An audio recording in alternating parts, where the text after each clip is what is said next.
Hello, good morning, and welcome. It is Monday. All day today. All day it will be Monday. And here I am.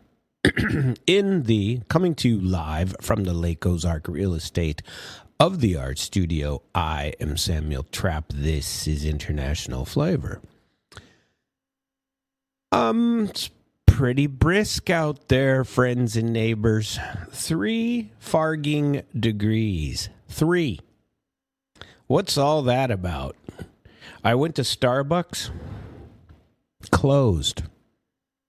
Now I have to go to the who's open and who's closed roster to see if I can get a coffee.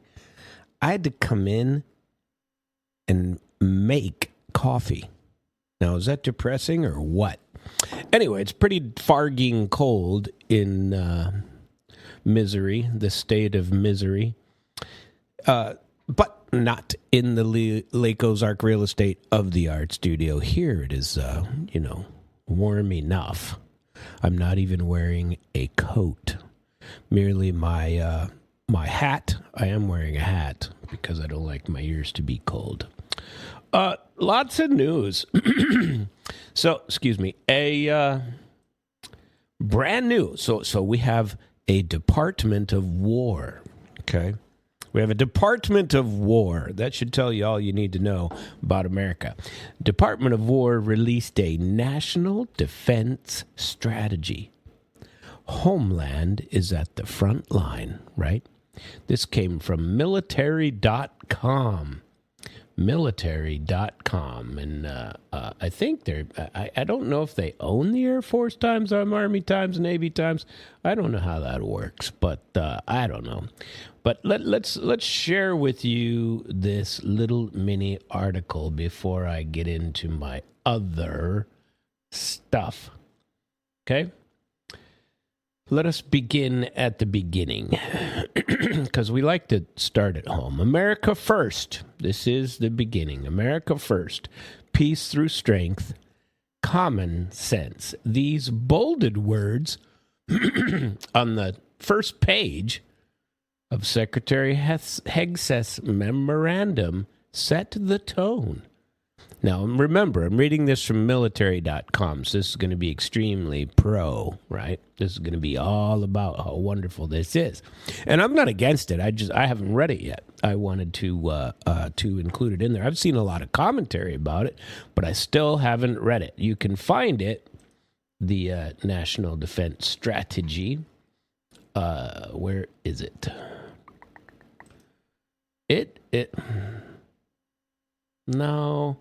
Darn it, they keep on shuffling you off to some other advertising. I assume it's on the Secretary of War's website, but so far I haven't gotten there. But I will read it, and maybe we'll go into it a little further tomorrow. Because I already have a topic for today. But I am going to share this article because it's not all that long. It's and then I'm going to share an opposing, I assume it's opposing viewpoint. Because I haven't seen that yet either. It's changing my plans completely. But we're all about winging it here. I've got I want to finish up on a couple of things. There was plenty of news over the weekend. America first, peace or strength, common sense. These bold words on the first page of Secretary Hegseth's memorandum set the tone. The Department of War released its 2026 National Defense Strategy on Friday, outlining a focus approach to safeguarding U.S. interests amid evolving global threat. Building on the national security strategy that President Trump wrote, remember that one? Where President Trump described as an updated Monroe Doctrine, well, let's call it the Trump Doctrine, the NDS emphasizes practical realism. To achieve peace through strength, it prioritized defending the homeland first, followed by in deterring China, enhancing allied contribution, and revitalizing the defense industrial base. Defense industrial base, code name for military industrial complex, all while ensuring the joint force remains ready for decisive action. This strategy is within the National Security Strategy framework that was released last month.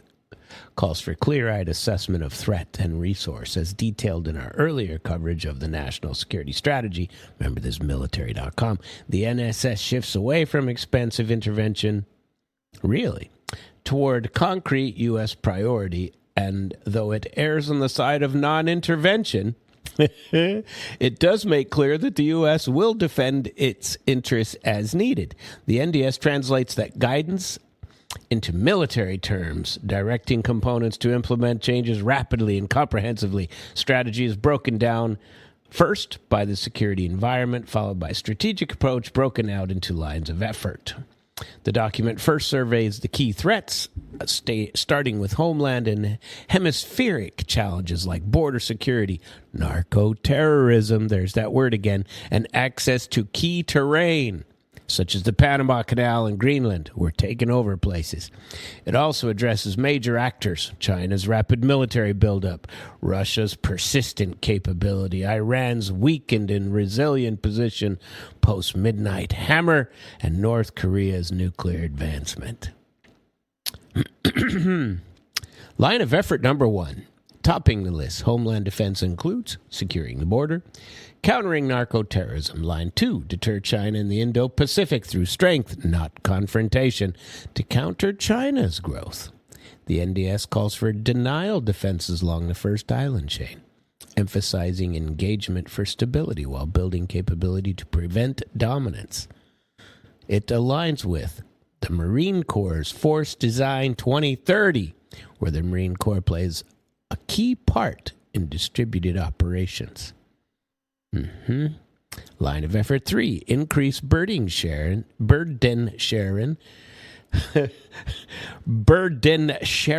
with U.S. allies and partners. The strategy pushes allies to meet higher spending targets, like 5% of GDP.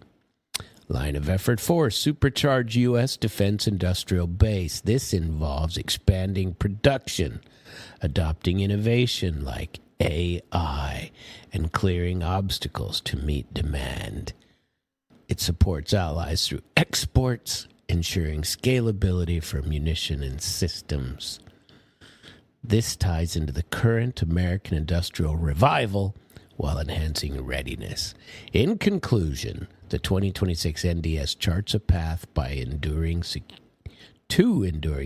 by concentrating on essentials, leveraging alliance, and bolstering capability. It positions the military to deter aggression while enabling diplomacy, reflecting a shift toward focused, effective defense. Okay, now, that is how the military.com channel put it. Now, if you wish to hear the opinion from the other side of the planet, defending the homeland, shaking up allies, and deterring China. And I haven't read it myself yet, so I'm only getting the politicized version of the U.S. and now the politicized version of what channel is this? RT. The Pentagon unveiled its latest planning document that signals a significant shift in attitude to friend and foe alike by America. Friends and foe all shall tremble. That is correct. You will tremble because I say so. The Department of War, and now let's hear their take on this as well. So it's also pretty short. The U.S. War Department unveiled its National Defense Strategy Friday, titled Restoring Peace Through Strength for a New Golden Age of America. The plan outlines the Pentagon's stance toward China, Russia, and other, quote, cunning adversaries, close quote, as well as its approach to allies and main priorities. Here are the key takeaways. These are the key, now remember the key takeaways we just listened to. Here are the key takeaways. Blame your predecessor. The preface of the document goes to great lengths to rip into the actions of previous U.S. administration, accusing it of steering America into one of the most dangerous security environments in our nation's history. Under President Biden, U.S. allies were encouraged to free ride instead of taking their own defenses seriously. While America's cunning adversaries were allowed to grow bolder, the document asserts. At home, U.S. borders were overrun, while narco-terrorists and other enemies grew more powerful throughout the Western Hemisphere, the document claims. The new strategy focuses on defense of the U.S. homeland and states the Pentagon intends to actively and fearlessly defend America's interests. Well, that's what they're supposed to do. Throughout the entire Western Hemisphere, I don't necessarily agree with that. We will secure America's borders and maritime approaches. We will defend our nation's skies through Golden Dome for America. The document reads, explicitly naming the Panama Canal the Gulf of America, known internationally as the Gulf of Mexico, according to this article, and Greenland as key terrain for U.S. military and commercial access. Now, why is commercial being put in to a military document? That's my question. That goal is to be achieved through various means, including by maintaining a robust and modern nuclear deterrent and creating and sustaining formidable cyber defenses, and through hunting and neutralizing unspecified Islamic terrorists who allegedly have the ability and intent to strike our homeland. Unlike previous defense strategies, the document no longer designates China as a strategic threat, proclaiming the need to deter Beijing rather than confront it directly. The document recognizes China's growing regional influence and military modernization as serious challenges, yet avoids saying that an all-out conflict between U.S. and China is looming. Our goal in doing so is not to dominate China, nor is it to strangle or humiliate them. Rather, our goal is simple: to prevent anyone, including China, from being able to dominate us or our allies. This does not require regime change or some other existential struggle. The new strategy does not mention Taiwan. While Beijing considers the self-governed island an integral part of its territory, Taipei has long maintained close security cooperation with Washington, which is a source of tension between the two powers. The document signals similar shifts in the U.S. attitude to Russia, declaring it a persistent but manageable threat to NATO's eastern members for the foreseeable future.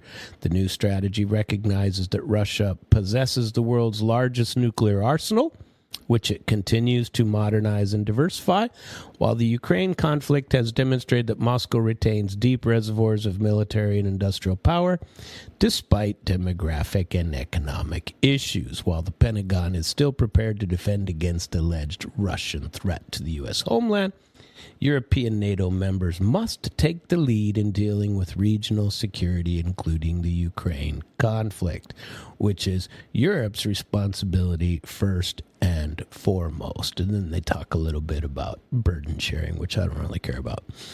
Increasing everybody has to go to 5%. And then beefing up the military-industrial complex. The new strategy proclaims the need to supercharge the U.S. defense industrial base and asserts that President Trump has been leading a once-in-a-century revival of American industry.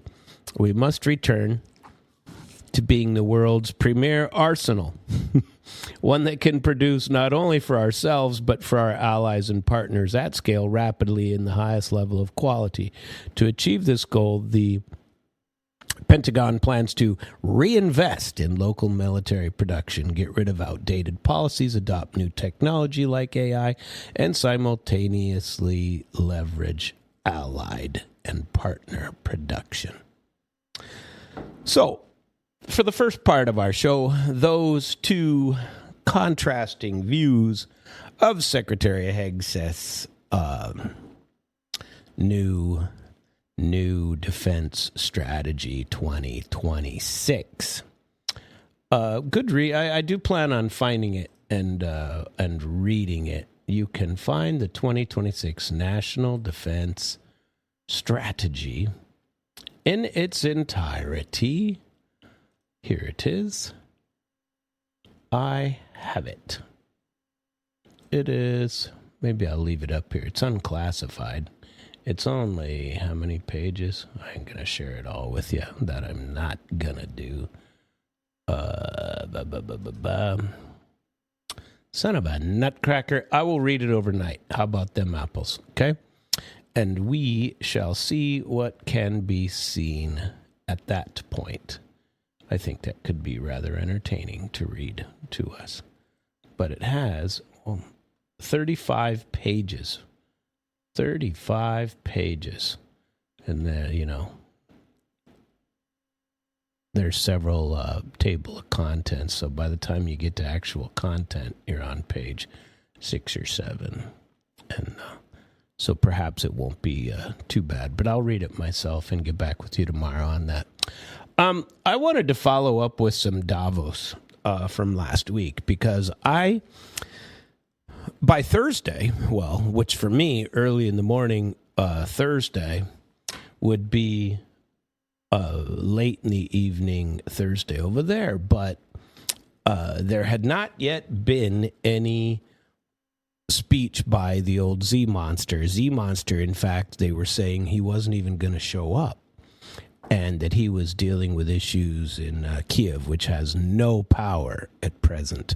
There was a video I saw this late last night, which is early in the morning in Ukraine, and in Kiev, and some pro-Kiev, pro-Ukraine outlets driving down the road. The only lights you saw, it was still dark outside. There were no street lights, no any lights anywhere except the cars. And there's been some pretty devastating results on the heat. There is no heat in Kiev right now, and the power structure is seriously hating it. And Ukraine is not doing well, friends and neighbors. So that was on the news today. I saw an analysis done by one of the military channels that I follow that showed a bit of an analysis on what Russia has been doing. So pretty much daily, both sides will publish the number of missiles, drones, and what do you want to call it? Intermediate range, like the smaller, the larger drones, smaller missile, right? And they break them down by capability and how far they can go. And Russia is using. They have 3 different types. They have the standard ballistic missile. They have drones. And then those are the everyday uses of war. They have these things called supersonic missiles, and then they have hypersonic missiles. And the supersonic missiles, apparently right now, the air defense of Ukraine is so, so beat up that the Russians are able to shoot from both air, from sea, from land. They're able to shoot from everywhere these supersonic types of missiles, the mid-range ones, and hit Kiev. And they're traveling, call it 300 kilometers, but they're being fired from Russia. And, like the mid-range missiles, and Ukraine literally has no air defense.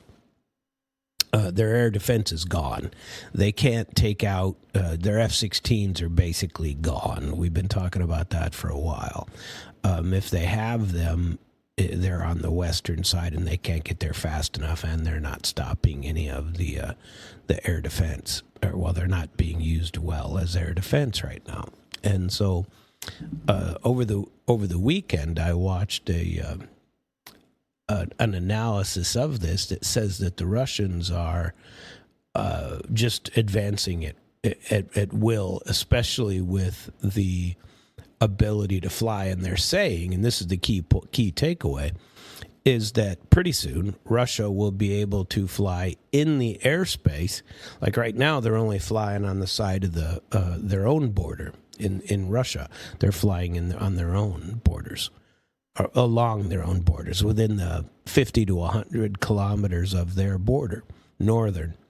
And that now, the weekend and a little bit before that has shown that they can get missiles to Kiev in seconds, in not very long at all, either hypersonic, because they're shooting the hypersonics, and then they do the supersonics, but that all are capable of reaching there. Now, Kiev published yesterday that, and I don't know the exact numbers, I don't recall it, but it was, I want to say 450, something like that, or 300, and of them, all but 28 missiles were brought down by air defense, is what they are saying in Kiev.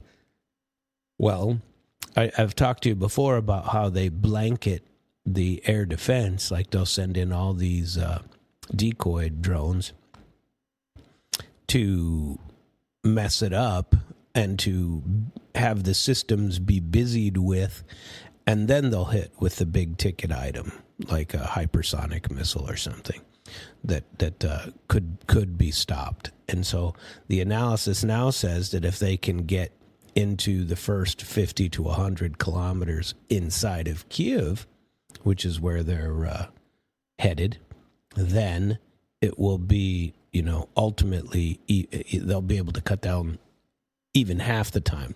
So things aren't going well. Anyway, just thought I'd point that out and say that, that's where the war is headed. Okay. Now, I wanted to talk a little bit more about Davos because the old Z monster showed up. Okay. And there's been plenty of commentary about his discussion. And it wasn't, I watched the whole thing. I think the guy's losing it. I don't think he's ever been all that intelligent anyway, but now he's gone off the deep end. Okay, is what I think. His appearance at Davos, basically, he was like a salesman. He's like a worse than a used car salesman. He's killing all his people. It's moral theater, like always. Strategic overreach, and the send us everywhere. He wants NATO. He wants to be in NATO, and he wants to be the army for Europe. That's what he's saying. Send us everywhere. Lunacy. His appearance was not a statesman. He wasn't as a statesman. He was putting pressure on everyone and scolding everyone. The speech is a familiar Zelensky template. He repeats everything. He accuses everyone, and then he wants escalation. He started with the movie Groundhog Day, which is one of my favorite movies, Bill Murray. And not to reflect on diplomatic stagnation, but to shame Europe for failing to act as he demands. This isn't persuasive. I wasn't persuaded at all. I thought it was a bad opening. He was browbeating them. His central theme is that Europe is weak, indecisive, fragmented, and morally delinquent. It's unable to act without American enforcement. This is an interesting position for a leader whose country survives entirely on external financing and weaponry. Zelensky repeatedly insisted that Europe has to become a great power. Europe has to be a great power. But at the same time, he said that no European security guarantee would work without Washington. Well, if they're a great power, then why do you need Washington? The contradiction never gets resolved because it's not meant to be resolved. The speech isn't about European autonomy. It's about leverage for Zelensky. How do I get more money? He's a used car salesman. Where the speech crosses from aggressive advocacy into lunacy, fantasy, is about Greenland. Zelensky says Greenland is a looming battleground against Russia and China. He grabbed onto this like a drowning sailor grabbing a life preserver, right? Neither of which, neither Russia nor China, demonstrate any credible military intent in Greenland. And then he offers Ukraine as the solution. He suggests that Ukraine forces could sink Russian ships near Greenland the way they do in Crimea. And that's nonsense. It's reckless rhetoric. Crimea is a live war zone involving, a belligerent party or two. Greenland is Danish territory under NATO protection. Mixing the two together, that's not apples to apples. That's not analysis. It's escalation rhetoric. That's it. This is where the offensiveness, to me, was unavoidable. Zelensky isn't just warning Europe. He's volunteering Ukrainian forces for conflicts that have nothing to do with Ukraine in regions where Ukraine has zero legal standing, no treaty authority, no strategic necessity. He just wants to be in more war. That's it. Call us. We will fight for you, basically. The implicit message is send us anywhere against anyone, keep the money and weapons flowing. That's it. Keep the money and weapons coming. That's it. That isn't leadership. That's a mercenary. That's all he is.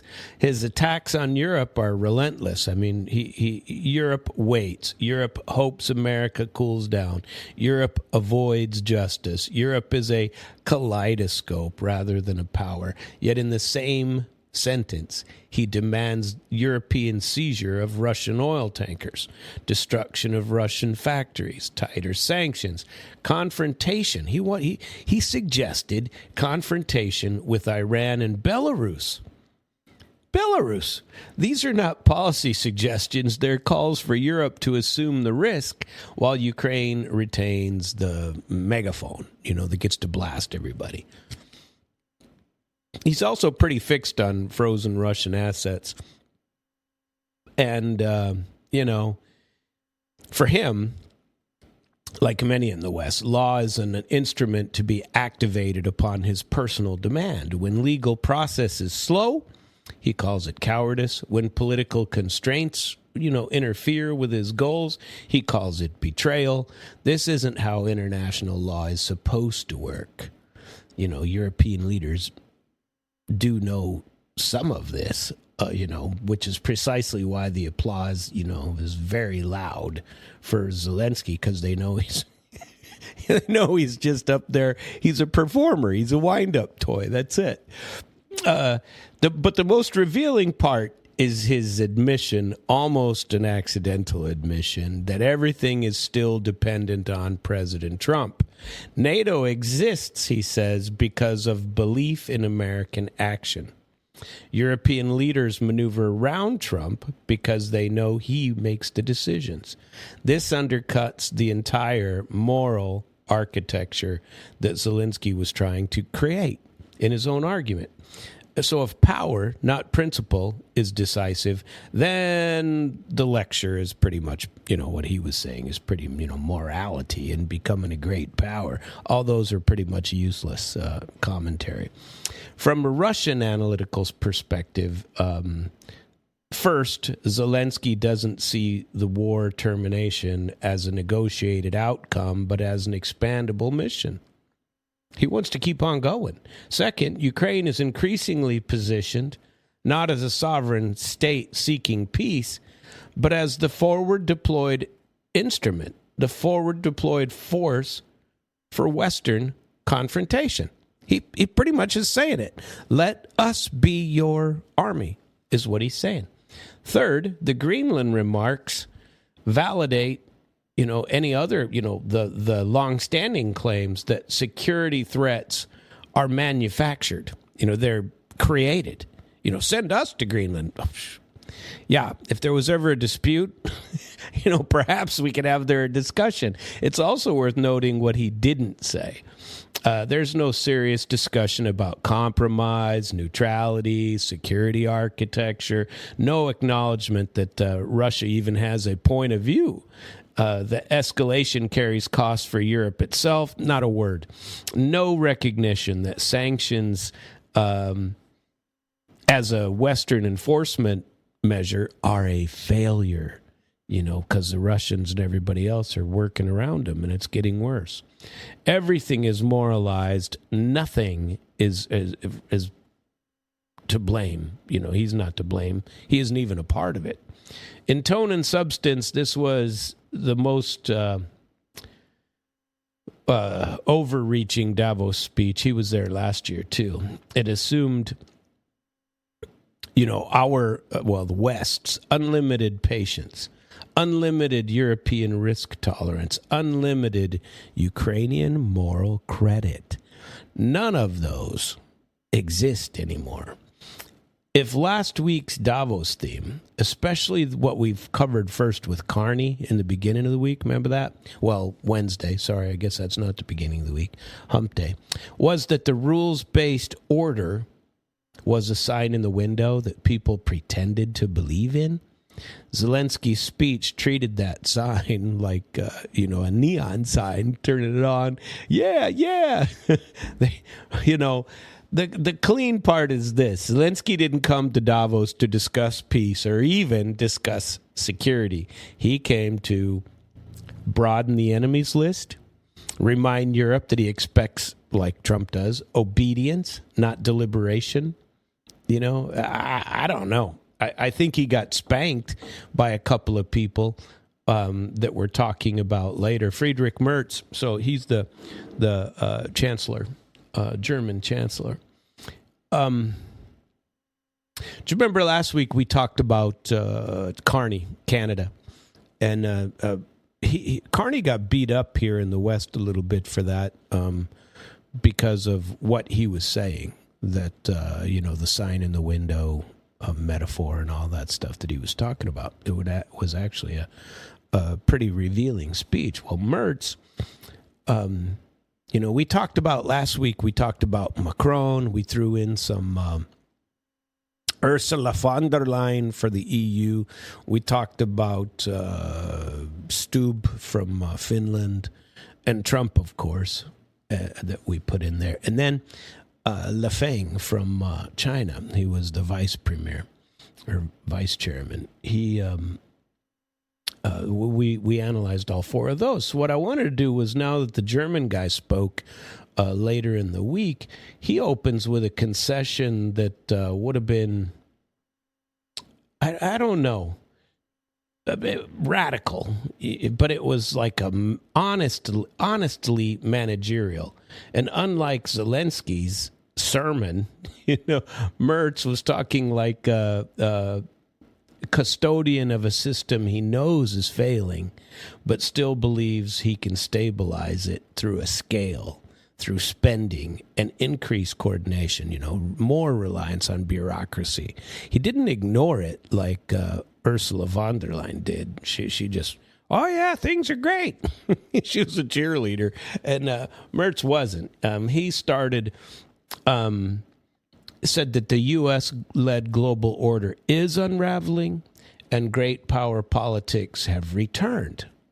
That admission is a big deal. It aligned him with Carney, when what Carney said last week. But Merz draws a different conclusion, where Carney warned that rules are being performed rather than believed. Merz argued that Europe has to add power to preserve those rules, to preserve the fact that they applied them as they saw fit in the past. He would just give us more power. He said his core framework was 3 pillars for Germany: security, competitiveness, and unity. This isn't ideology. It's survival. Germany must rearm itself, not because it seeks confrontation, but because deterrence has become the price of relevance. The headline commitment, defense spending to 5% of GDP, is an astonishing number by post-war German standards. But for all this realism, Merz never escapes the contradiction. He insisted that Europe must be sovereign, but repeatedly returned to NATO as an irreplaceable anchor. He defended territorial integrity in Greenland, but carefully avoided Zelensky's escalation commentary. Where Zelensky fantasizes about sinking Russian ships near Greenland, Merz talks about process, consultation, sovereignty, alliance frameworks. So Merz is trying to contain the crisis, and Zelensky's trying to expand it. Merz's Greenland remarks were instructive, especially when you put them alongside Zelensky's. Merz explicitly rejected force, coercion, including from the U.S. He warned that tariffs and territorial threats undermine transatlantic relationships. He is quietly pushing back on Washington's pressure tactics and Kiev's opportunistic militarization, but he never named, did I say that? But he didn't name either Zelensky or Trump when talking about it. On the economy, deregulation, capital markets, industrial AI, all the standard stuff, and infrastructure spending. This is Germany trying to outrun its own decline. But it shows the underlying fear. Europe cannot afford permanent war without hollowing itself out. So, in short, Merz accepted the world Zelensky claimed to describe, but rejected Zelensky's method of navigating that world. One other thing that came up, this lady didn't speak in Davos, but there's a lady who's in the AfD party, Alles for Deutschland. I can't remember if how it goes, but all for Deutschland, all for Germany, basically. Her name is Alice Weidel, Weidel. I'm not sure if I said that right. They wouldn't want her speaking inside in Davos, no way. But she was on the news this week because she was beaten up on Zelensky. I don't know. It wasn't part of the Davos, but it came out right around, and she was beaten up on Zelensky because of it. She made 3 claims that were radioactive in European elitist settings, right? First, Germany has an overriding national interest of its own, and that's peace, not moral crusades. That's number one. Second, Nord Stream was a strategic act of sabotage against Germany and European economic security. And third, Germany's silence on Nord Stream reflects not prudence but submission to Washington, is what she's saying. Her accusation that Zelensky, and by extension Ukraine-backed actors who allegedly took it out, Nord Stream, they should be financially liable for Nord Stream's destruction. This reframes the war from a values narrative to a balance sheet reality. That's what Trump wants, right? Cheap energy was destroyed for all of Europe by taking out Nord Stream. German industry pays the price for that. No investigation, no accountability demanded, although Biden admitted that he did it. Said he basically, we'll make sure that doesn't stick around. We'll take it out. And then what happened? They took it out, and guess who's buying liquid natural gas from America in massive quantities at double the price? Weidel's point wasn't very subtle. She said a country that destroys your critical infrastructure is not your ally. She's talking about Ukraine because they say, Ukraine's been blamed for that, of course. This directly collides with Zelensky in Davos. Zelensky demanded confiscation of Russian assets, seizure of oil tankers, escalation in Greenland, and expanded sanctions, but he never acknowledged Nord Stream, Europe's largest single act of economic self-harm, probably in history. Wedel also highlighted something that Merz avoids saying outright. Germany forfeited its role as a mediator. Where Merz speaks of unity, Wedel argues that neutrality would have served German interests far better. In traditional German foreign policy terms, post-Cold War, she's not wrong. She's simply saying it a way that cannot, be stated in the economic halls at Davos for the globalist elites. Did you see that Elon Musk was allowed to speak there?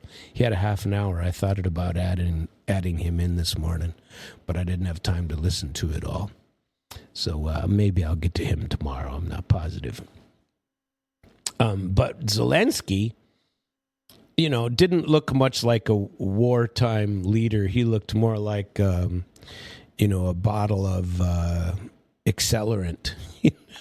He looked like the what do you put on your charcoal? The lighter fluid. He was an accelerant. He pressures Europe to move faster than its institutions can tolerate and further than the public consented to. The public they don't even want to be involved in Ukraine. Just like us, they don't want to be involved in Ukraine. What the hell does Ukraine have to do with them? Very, very little. I don't know. Interesting times we live in, right? Right after that, and one that I did pay a great deal of attention to is because I knew it was coming. Every year, you get a couple of things. You get a Putin lengthy speech that I covered for you, and I can't remember, around December 19-ish. You get a lengthy Putin end-of-year summary.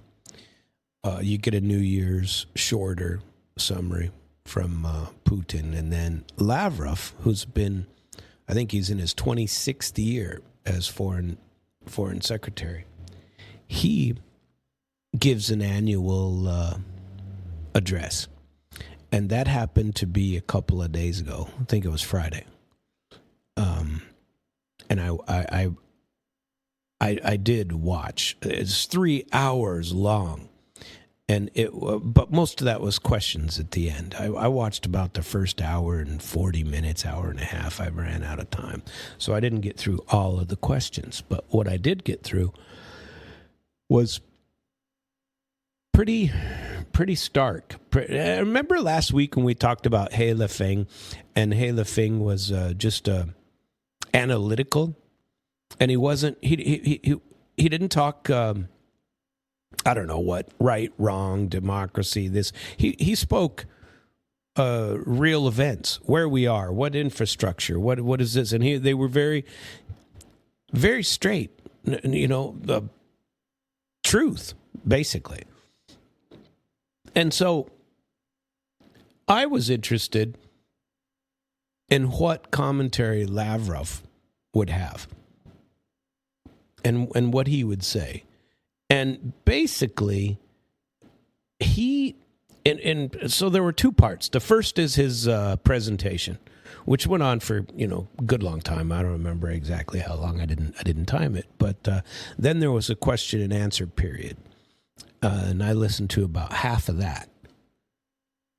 So his initial address had to be a good 20, 25 minutes, okay? And it wasn't really a speech.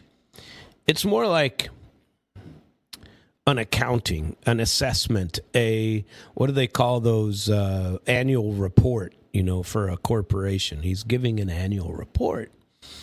And that's a distinction that matters because that's the way Lefeng, when I talked about him last week, that's pretty much how he approached it. Facts, figures, numbers. This is what we talk about. This is measuring tools. Here's what we're measuring.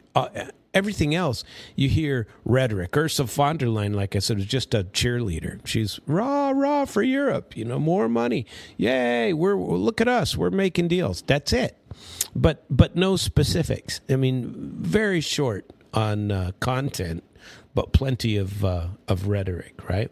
So the distinction, Lavrov is more like Le Feng when he was speaking, and I still haven't figured out how to pronounce that name correctly, so I apologize for that. But the vice premier of China that spoke last week, and where Davos speeches are, theatric performances for capital investors, for media, for donors. Remember that. The Economic Forum, or where we talk about economic policy going forward, and virtue signal where to spend your money, and people are fighting over your money. Trump wants your money. And people know that for 3 years they can count on the U.S., 3 more years, they can count on the U.S. Spending astronomical numbers of dollars on defense and, Trump's personal projects. But not so from China, not so from Russia. Lavrov's opening remarks were structured like like I said, a corporate annual report. What they promised, what was done, what failed, why, that kind of thing. And one of the most important things that he did is to strip away, or try to strip away, moral abstractions. He doesn't speak in terms of values. He didn't speak about rules-based order or leadership. He spoke in terms of treaties violated, promises broken, incentives ignored. So if you compare Lavrov to Merz, so Friedrich Merz, we just went through. But Lavrov, Sergey Viktorovich, his critique is surgical rather than emotional. Merz acknowledged the collapse of the post-Cold War order, but insisted that Europe can preserve it by more power, more spending, more NATO, more deterrence, more funding, 5% from everybody, plus the U.S. keeps on trucking. Lavrov's response, think about the genius of what Trump did, by the way. Now he's raised ours another $500 billion. Didn't I see something about that a couple of weeks ago? Is that now the defense budget is going to go up to $1.5 trillion, and for the coming conflicts that we're going to create ourselves. So he's got the biggest budget ever on the American side, and he's got almost all the underlings in Europe to promise to 5%. And since they have no industrial base at all, where are they going to get their weaponry? From the U.S. So the genius of that, you want to talk about the art of the deal. He's got everybody buying from us. You can't preserve a legal order, without continuing to spend the money. If you're Merz or Trump, right? You got to spend the money on our military industrial complex, right? And I take no position on that. I'm against global warmongering. I'm against it. I don't like that is what we are doing. I find it to be a bit of a waste of money, and always have. But then again, the Boy Scout in me, the be prepared is the motto of the Boy Scout. And, I guess now you have to call them Scouts. They're not Boy Scouts, they're just Scouts, because girls can be involved. I wonder if boys can be in Girl Scouts. It's a good question. Anyway, Lavrov, what he was saying was you cannot preserve a legal order like international law by violating it selectively based on your morality and not, the same morality for everyone. He points out that Germany is speaking about its own sovereignty and territorial integrity, but they support economic warfare against Russia. remain silent about the Nord Stream sabotage and who conducted it. And they endorse sanctions that have no UN authorization. This is a factual indictment. All of those are true. Merz wants Europe to be stronger inside the same old framework. Lavrov said that Europe already destroyed the framework and is now pretending that the framework is still existing, where Merz is saying we have to repair trust. Lavrov's position is blunter. Trust was never an issue anyway. It wasn't there.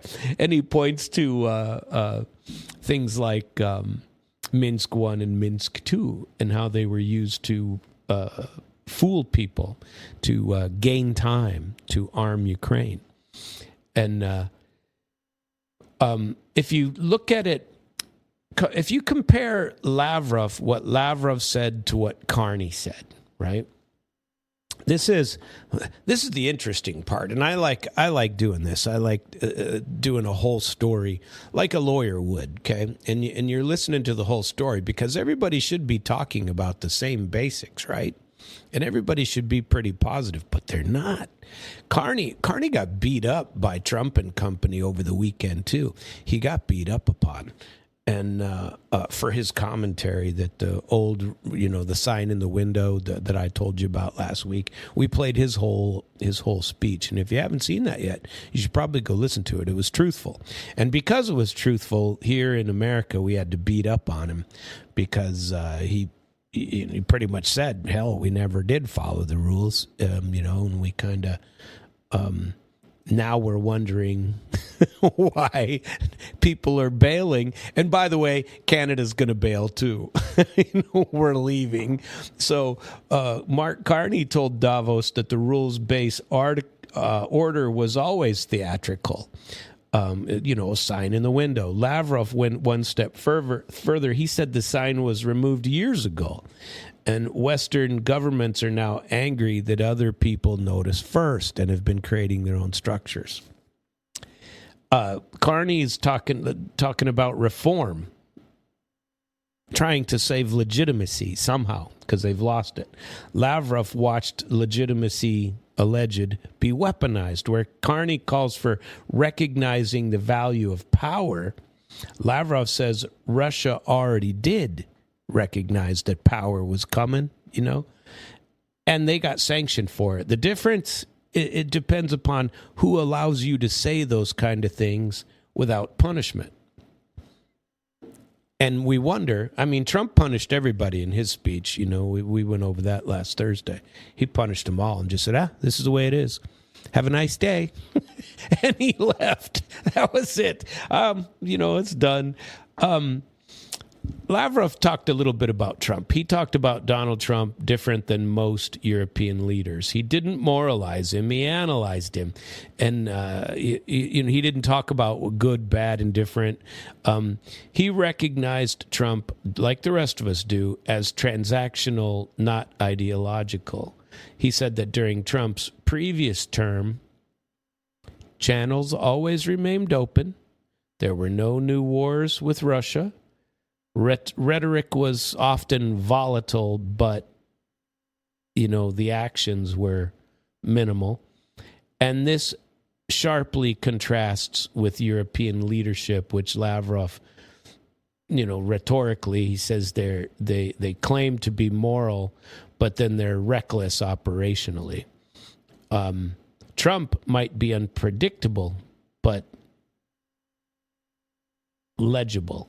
European leaders, by contrast, they hide their escalation behind make-believe values, democracy, territorial integrity, these type of things. So Lavrov didn't spend a whole lot of time on Zelensky because that's a waste of time.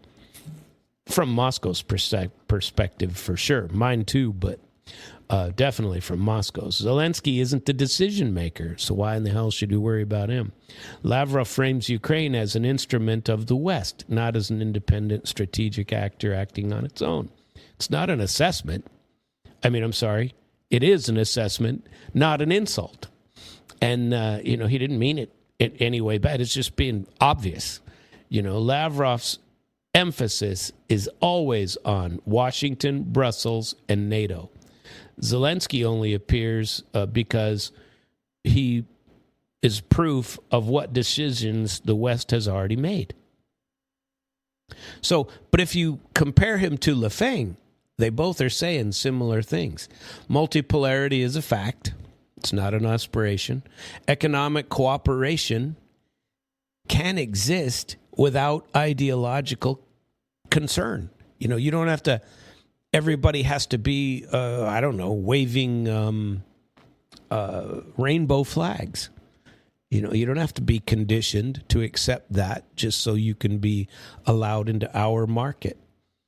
And, I think they do mirror a little bit on, they speak of process, they speak of supply chains, infrastructure, trade corridors, finance mechanisms, no applause bait, don't clap for me because I'm talking about democracy. Clap because I'm building infrastructure. So I don't know. He did a press conference afterward for quite a while, and they had a Q&A a bunch, and I'll share some of those with you. Probably not too many, but he was asked, one of the interesting questions was, he was asked whether the West had abandoned international law. Because when he started his speech, he talked quite a bit about who's paying for Iran, who's paying for all the, protests going on there. And they were very open about it. Kaya Kallas said that they had been funding some specifically looking for regime change in Iran.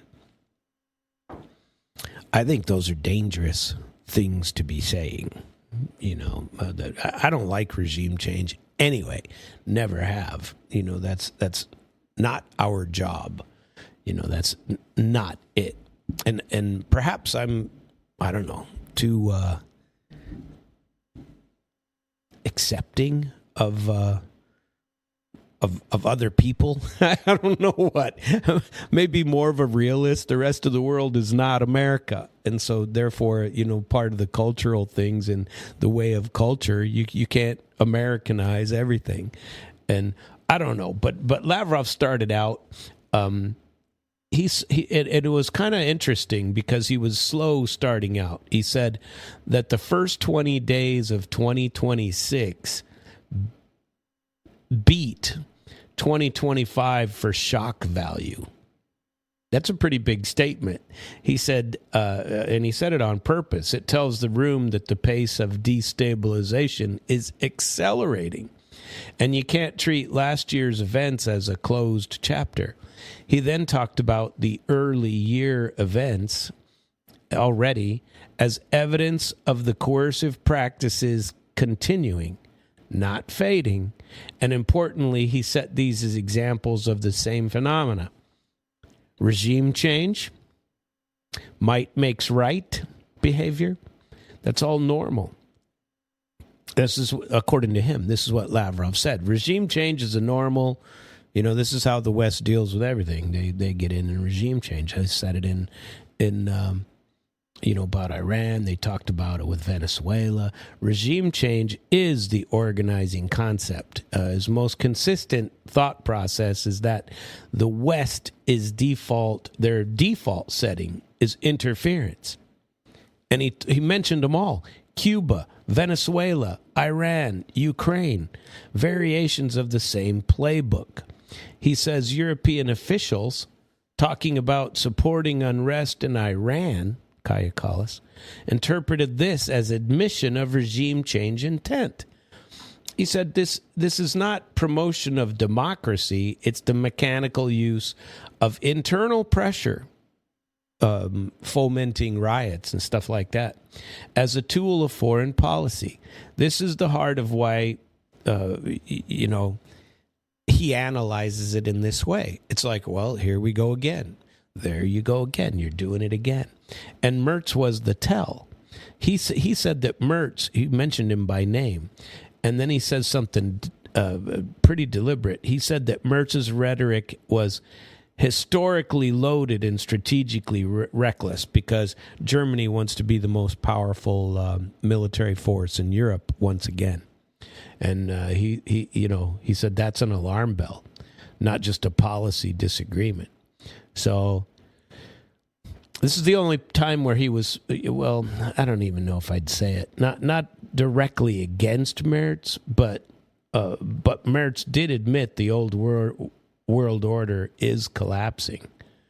But Merz's remedy is to pour more fuel onto the same fire that produced these crises in the first place. Rules-based order is gone, and now one man gets to write the rules. That's Donald Trump. And so Lavrov, and he said this, his most interesting concept line is that the West has spent years pitching the rules-based order being superior to international law, basically play by our rules. And international law doesn't matter because you're not in the in crowd. And so therefore, international law, well, we twist it to our benefit, like always, because we control the bureaucracy. And now that phrase is disappearing, this rules-based order, because the rules are no longer even marketed as effective or as collective. Under Trump, the rules are written by one man of the West rather than a coordinated bloc. So in his telling, this is why Europe is panicking. It's losing both the moral script and the managerial control of that script. Does that make sense? So no longer are you the person that's claiming that the moral high ground. You don't have the ability to write the moral high ground anymore because Donald Trump took it from you. And he's the one writing it. So this is what Carney was saying, his the rules, he said they were always performative. You had to go along with the biggest power. You had to go along to get along. Lavrov goes even further. He says that the performance is collapsing into, the raw hierarchy, take care of your own country first. And Europe is discovering it's not even the author of what, of its own plan. Not at all. His speech was very interesting. Lavrov's Trump read, he wasn't admiring Trump and he wasn't demonizing him. He was just categorizing him. He described Trump's approach as competitive, definitely, and transactional, absolutely. He talked about tariff, leverage, deal making, and contrasted it with Biden. And his ideological framework, border, integrity, stuff like that, democracy. And then he tied it directly to Ukraine. He says the current U.S. approach is the only Western line that even gestures toward solving the root causes rather than merely discussing ceasefire theater. The ceasefire now is all anybody cares about. They want a ceasefire because this gives Ukraine time to regroup and Europe time to rearm them. And this is what Russia won't accept. They have Ukraine on the run. This is a critical point because Lavrov isn't praising what Trump is doing. He's not praising America. He's identifying the crack in the globalist consensus, and he's trying to exploit that crack, trying to make it wider. So why does the Chinese guy, Le Feng, why does his style matter? Because those two worldviews are very common worldviews for both of them. Both treat the old world as systems, not as a moral theater. Lavrov returned to the trade rules being trashed at the IMF, the World Trade Organization. They're overridden by sanctions and tariffs. selectively. And this mirrors the Chinese critique. You wrote the globalization rules. Now you change them mid-game because China was winning by the old rules. That's what China said. And they are analysts, and the rest are propagandists and apologists why it doesn't work. He talked quite a bit about multipolarity again. It's not a dream in his questions, when people were asking questions. It's not a dream, it's a reality, and it's an irreversible fact. And he spent a lot of time on a point that the Western elites, especially in Davos, they refuse to even discuss. Multipolarity isn't a Russia-China project. It's a consequence of economic growth centers. And seriously, it really is. Where's all the major infrastructure? China, India, Brazil, Africa. And he's argued that the West's problem isn't that multipolarity is chaos, but that it ended the monopoly that the U.S. controlled. So when critics say multipolarity is disorder, he says the disorder is generated by the losing monopolists using dirty tools to retain their advantage and their colonialist power. I mean, it was a very interesting take on it.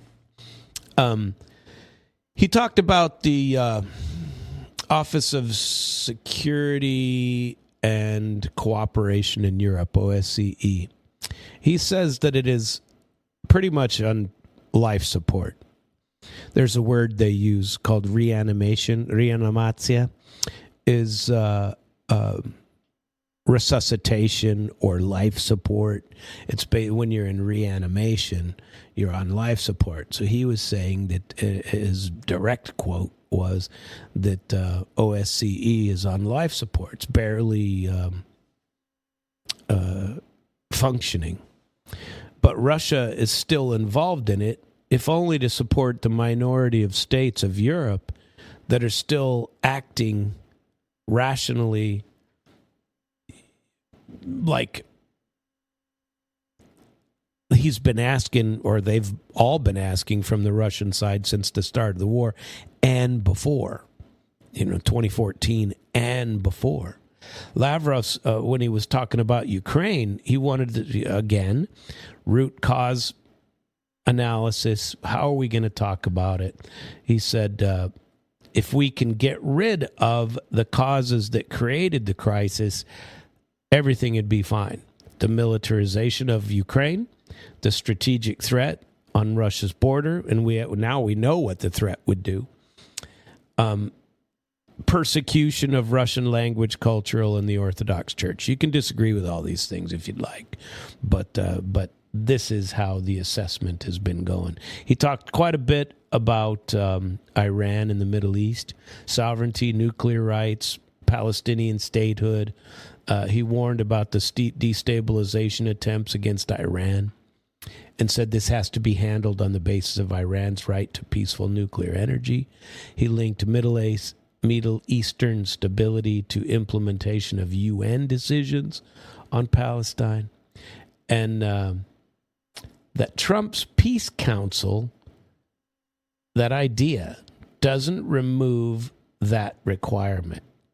That's classic Lavrov. Pull everything back into the UN and then accuse opponents of selecting rules that are convenient for it.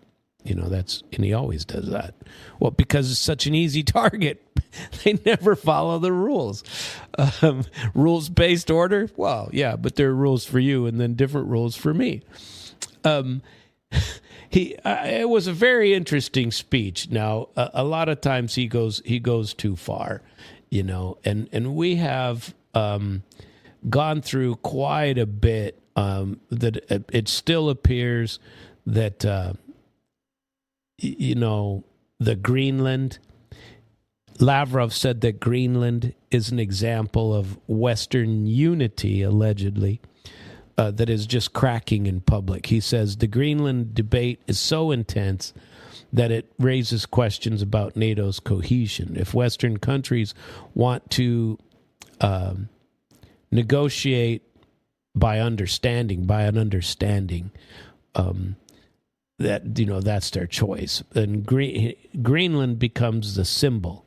The alliance argues internally while selling external threats.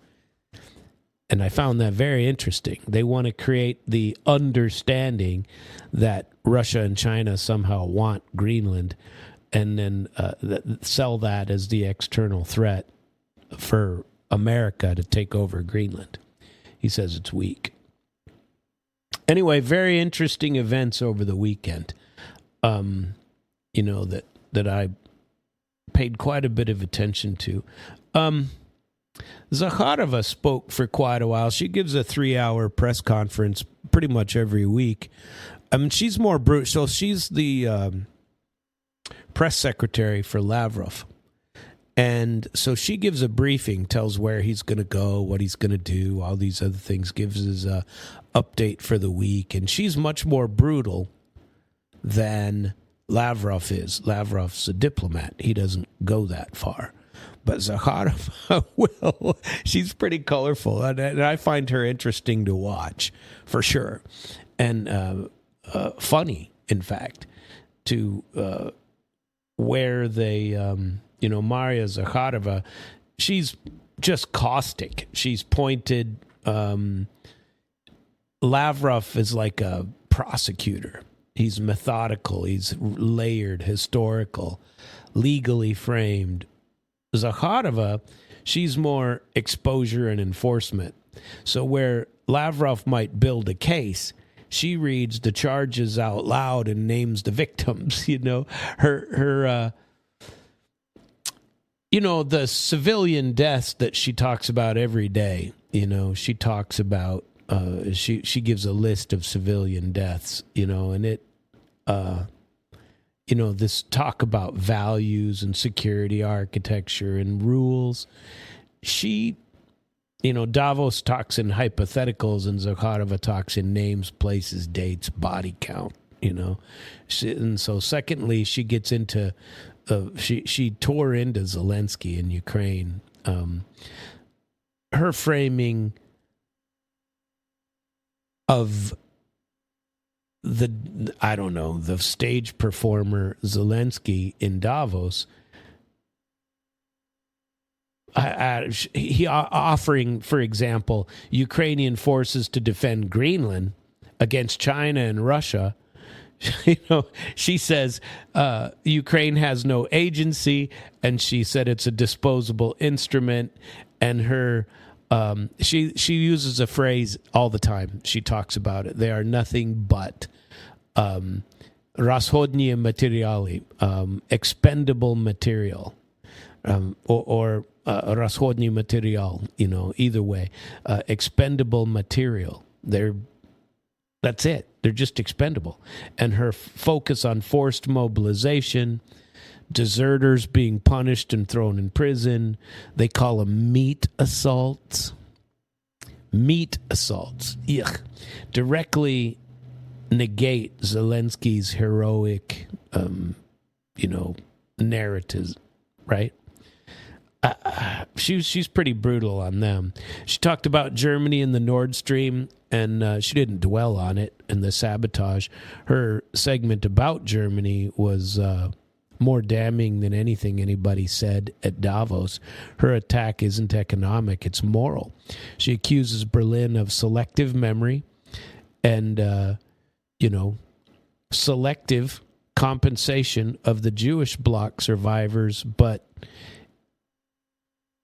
excluded others, and she was talking specifically about what Alice Weidel, the lady I told you about, talking about Zelensky needs to fund us and pay for Nord Stream 2 and all the Germans and all of the people that they have disadvantaged inside of Germany. She was pretty brutal too. There's been a lot of interesting discussion this week, and I tell you what, I was certainly enjoying it. Germany's moral authority has collapsed. She doesn't argue that Germany is necessarily wrong. She says they lost standing to lecture anybody at all. You know, who the hell are you, basically? And it was a pretty good... Anyway, there was so much news to watch. It was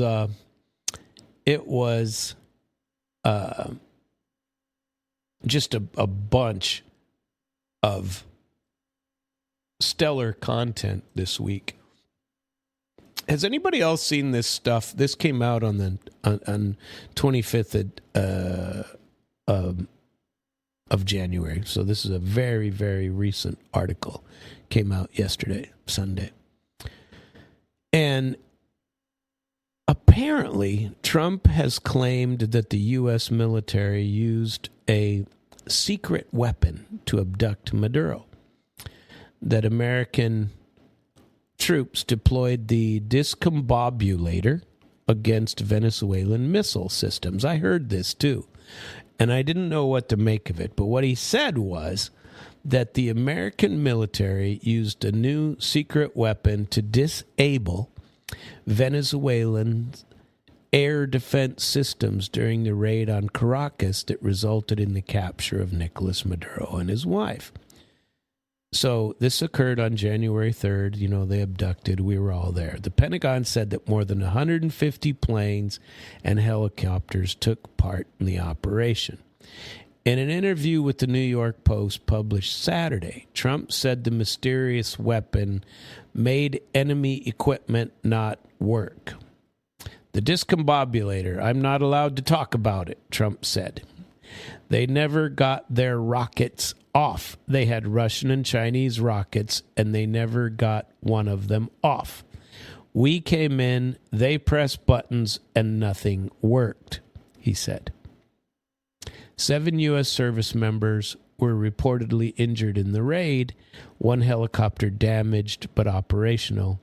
Multiple reports suggest that the U.S. may have used jamming technology to disable radar or force them to reveal themselves. Now, I tell you what, many, many years ago, when I was in the military, we had some extremely powerful jamming equipment, extremely powerful. And we could push a button and knock any radio station offline, fry their transmitters, and take them out. So it wouldn't surprise me if there was some new technology that Trump says he can talk about that's called a discombobulator. But he says he's not allowed to talk about it, but there it is. It's been a very interesting weekend, right? There was the Czech Republic was really upset about the giant Ukrainian flag in Prague. So the display of a 30-meter Ukrainian flag on Prague's Charles Bridge was an unnecessary provocation, said the head of the parliament, lower house, Tomio Okamura. The event in the Czech capital on Saturday was initiated by the Kiev embassy and marked 107-year anniversary of Ukraine's unification. This is an unnecessary provocation of Ukrainians toward our citizens who do not agree with their mass migration to the Czech Republic. And staging it as one of the country's most historic sites was not conducive to good Czech-Ukraine relations. We are not Ukraine, but the Czech Republic. Can you imagine Czech immigrants in the past hanging 30-meter flags on the Eiffel Tower, Big Ben, or elsewhere on October 28th? He said, referring to Czech Independence Day. He said he had spoken to the Czech foreign minister to ensure the event wouldn't be repeated and noted the government was preparing legislation to tighten rules on the stays of foreigners, including Ukrainians. Several European countries, Germany, Hungary, Norway, have curbed social programs for Ukrainians, citing the prolonged conflict and the number of migrants as pressures on their national budget. Surveys in Poland show declining public support for Ukrainian immigrants and the benefits they receive. I've been against it in America since day one. They don't give it to anybody else. Why would the Ukrainians get it? It didn't make any sense to me then. And the Polish, they're trying to say no to immigration. So the Polish government approved a draft law reducing benefits for Ukrainian migrants. Poland's Interior Ministry on Tuesday last week said the proposed legislation would phase out the special assistance to Ukraine that they got ever since March of 2022. So you get to go, if you're a Ukrainian, you just move to Poland and you get to stay there for free. A legal regime that gave them rights equal to those of Polish citizens and access to extensive financial and social benefits. So the new draft law would upend this program and wouldn't be a standard integration system. They'd be, after 4 years of the special law in force and the situation stabilizing, we're moving to a systematic equal rules for all foreigners, not special treatment for Ukrainians. So there are things coming. Did you hear that Germany demanded an apology from Trump? U.S. President Trump has to apologize for claiming that Washington's NATO allies avoided frontline fighting in Afghanistan, said German Defense Minister Boris Pistorius. In an interview in Davos last week, Trump stated that the U.S. never needed any help and that America's NATO allies had stayed a little back off of the front lines during the war in Afghanistan. And responding in comments to Germany's ARD public broadcaster Sunday, Pistorius said, "That's just not right. It's disrespectful to talk about the dead of your allies in that way. They all stood there too, at the side of the United States. To claim something else today is simply not true." NATO members joined the invasion of Afghanistan in 2001 when the U.S. invoked Article 5, the bloc's collective defense clause, in the aftermath of 9/11. The war lasted 20 years, with the last foreign troops withdrawn in 2021. Pistorius said he would raise the issue in his next talks with U.S. War Secretary Hegseth, adding that an apology from Trump would be a sign of decency and respect. Germany sent around 5,000 troops to Afghanistan. 59 were killed during the conflict.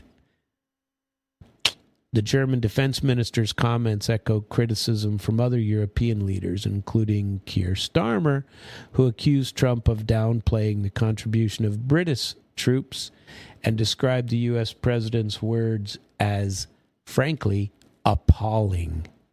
The UK provided the second largest Western contingent in Afghanistan, with troop numbers peaking at 11,000 in 2011, according to BBC, and a total of 457 Brits died over the course of the conflict. Trump struck a more conciliatory tone on Saturday, acknowledging the role of British troops. Other NATO allies were angered by the president's remarks as well. Italian Prime Minister Giorgia Meloni called the comments unacceptable and said that NATO's role amounted to an extraordinary act of solidarity towards the United States. You know, I've always said, for myself, my own point of view, I like Trump, but... and you always got to add the but. If he would just stop, blaming everything on everybody else. He's the only good guy. nobody else can do anything right. Nobody can do anything good. I mean, think about this. What he said was, and he said this last week, we never needed any help. NATO allies stayed back a little off of the front lines. I mean, think about how offensive that is. You send your military to support the U.S., and then the U.S. smacks you. And it was completely unnecessary. You know, even if it is true, I'm not talking to, I don't know who was standing on the front lines, but everybody loses. If you're in Afghanistan, trust me, you're on the front line. I'm not in Afghanistan, and I wouldn't want to be. And it just, I don't understand why we constantly have to have this me great me stuff, and only America has the good stuff, and everybody else is crap. Even if you believe that, you don't say it on the international stage. You know, a tiny bit of decorum, a tiny bit of decency goes a hell of a long way. But people remember that people don't dislike Trump because of his policies. They dislike him because of his boasting, his braggadocio, his attacks against people who don't need to be attacked. Why are we attacking people that served in Afghanistan, of any country? Even Afghanistan, you know, if they thought they were fighting for their right. I mean, you just don't do that to people that are involved in a war. It just makes no sense to me. So I wanted to share this article because of that, because there's been a lot of people pissed off about it. The same people that were pissed off about Zelensky and his Europe's a do-nothing bunch of losers. Because basically that's what he said is, you know, they don't do anything for us at all, and we always got to wait for money. Well, you know, how come? If it wasn't for them, you wouldn't be there at all. You'd have been overrun long ago if it wasn't for other people's money. You know, somebody else is funding your long-term war project against Russia, and the Ukrainian people are paying the ultimate price for it.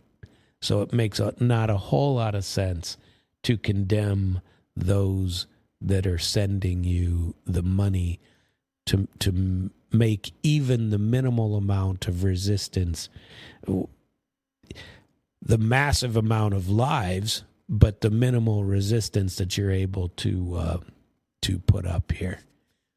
The war is over, and people need to recognize that fact.